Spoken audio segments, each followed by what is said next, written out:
establish the visualization of Shakyamuni Buddha above the crown of your head, made of golden, transparent, radiant light, a living being.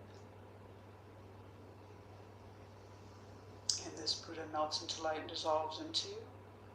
Your body, speech, and mind become inseparable from those of the Buddha.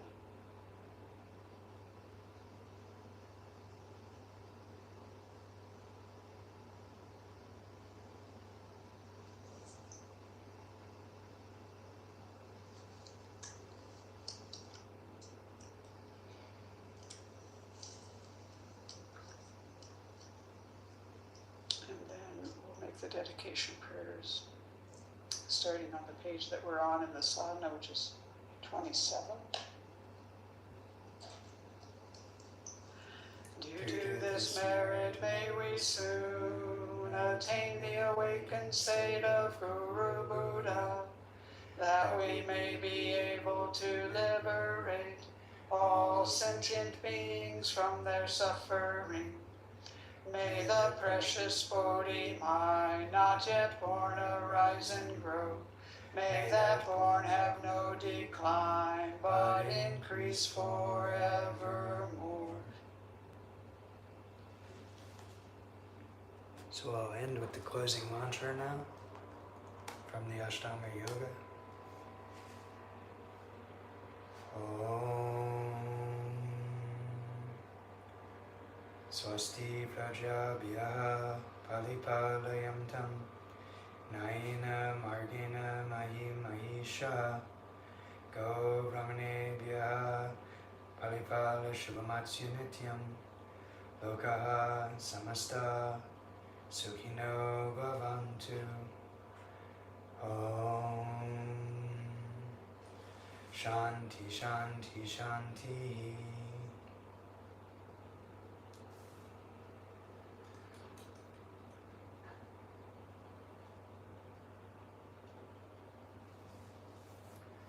So yeah, that's the martial arts, meditation, and yoga routine. I appreciate this one person who stuck with us through the whole thing. I respect that. I ask that you like, subscribe, and share.